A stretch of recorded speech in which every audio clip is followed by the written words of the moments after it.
میں آج آپ کو محرم الحرام کے مہینے کی فضیلت کے بارے میں بتانے کے لیے جا رہا ہوں۔ بہت سارے ہمارے مسلمان بھائی اور بہنیں ہیں جو اس مہینے کو منحوس سمجھتے ہیں، نامبارک سمجھتے ہیں، اس مہینے کو غم خواری کا مہینہ سمجھتے ہیں، اس مہینے کو غم کا مہینہ سمجھتے ہیں۔ تو اس مہینے کی کچھ فضیلتیں میں آج آپ کو بتانے جا رہا ہوں تاکہ اس مہینے کی محبت اور اس مہینے کی عظمت ہمارے دل میں بیٹھ جائے۔ اور ایسی فضیلت والا مہینہ کہ جس کے بارے میں اللہ تعالیٰ نے قرآن کریم کے اندر جس کی فضیلت بیان فرمائی کہ منہا اربعۃ حرم، کہ جس مہینے کے بارے میں اللہ کے نبی صلی اللہ تعالیٰ علیہ وسلم نے احادیث مبارکہ میں اس کی فضیلت بیان فرمائی کہ اس مہینے کا احترام یہودی بھی اس کا احترام کرتے ہیں، عیسائی بھی اس کا احترام کرتے ہیں، اور مشرکین مکہ کے جو مشرکین تھے وہ بھی اس مہینے کا احترام کرتے تھے۔ وہ اس مہینے میں آپسی اختلافات، لڑائی جھگڑے سے ایک دم برا سمجھتے تھے۔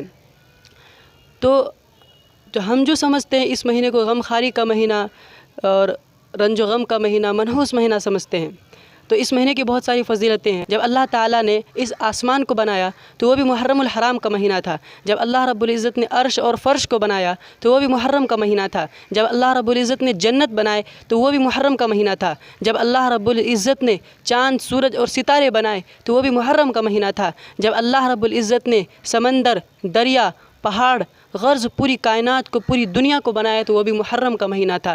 جب اللہ رب العزت نے حضرت آدم علیہ السلام کے خمیر کو تیار کیا تو وہ بھی محرم کا مہینہ تھا۔ جب اللہ رب العزت نے حضرت آدم علیہ السلام کے سامنے تمام فرشتوں کو کہا کہ حضرت آدم کو سجدہ کرو تو وہ بھی محرم کا مہینہ تھا۔ جب اللہ رب العزت نے حضرت آدم کو اپنا خلیفہ بنا کر دنیا میں بھیجا، زمین پر بھیجا تو وہ بھی محرم کا مہینہ تھا۔ جب اللہ رب العزت نے حضرت آدم کی توبہ قبول فرمائی تو وہ بھی محرم کا مہینہ تھا۔ جب اللہ رب العزت نے حضرت ابراہیم علیہ السلام، سب سے علم بردار اور سب سے بڑے بت شکن حضرت ابراہیم علیہ السلام کو پیدا کیا تو وہ بھی محرم کا مہینہ تھا۔ جب اللہ رب العزت نے حضرت ابراہیم کے لیے آتش نمرود کو گل و گلزار بنا دیا وہ بھی محرم کا مہینہ تھا۔ جب اللہ رب العزت نے حضرت یونس علیہ السلام کو مچھلی کے پیٹ سے نکالا تو وہ بھی محرم کا مہینہ تھا۔ جب اللہ رب العزت نے حضرت یوسف علیہ السلام کو گہرے کنویں سے نکالا تو وہ بھی محرم کا مہینہ تھا۔ جب اللہ رب العزت نے حضرت سلیمان علیہ السلام کو دنیا کی سب سے بڑی حکومت عطا کی تو وہ بھی محرم الحرام کا مہینہ تھا۔ جب اللہ رب العزت نے حضرت ادریس علیہ السلام کو مقام بلند عطا کیا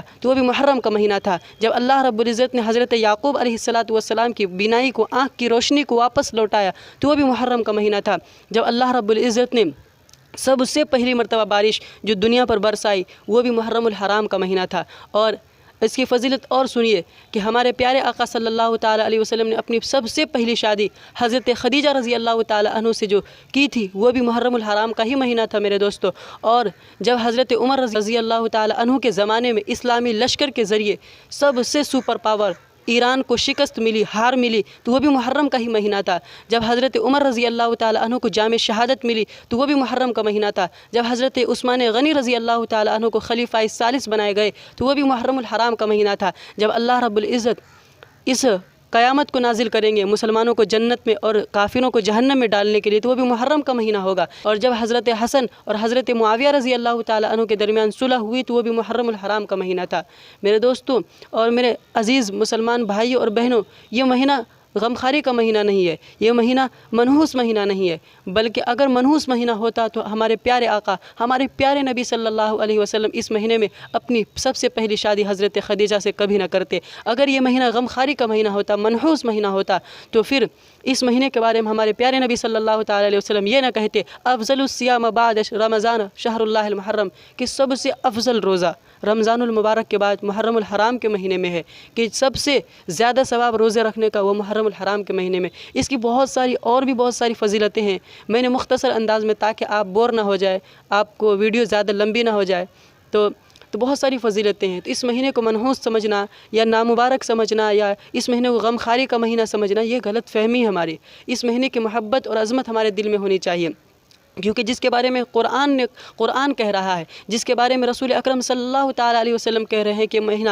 مبارک مہینہ ہے، عزت والا مہینہ ہے، عظمت والا مہینہ ہے، حرمت والا مہینہ ہے، تو ہم کیسے اس مہینے کو منحوس سمجھ سکتے ہیں؟ تو مجھے امید ہے کہ اب آپ کو بات اچھے سے سمجھ میں آ گئی ہوگی۔ اللہ تعالیٰ ہم سبھی کو سمجھنے کی توفیق عطا فرمائے۔ اس کلپ کو شیئر کریں، دوسروں تک پہنچائیں تاکہ اور بھی مسلمان بھائی کو یہ باتیں پتہ چل سکے اور یہ غلط فہمی جو ہم نے اپنے دل میں بٹھا رکھا ہے یہ دور ہو سکے۔ السلام علیکم ورحمۃ اللہ وبرکاتہ۔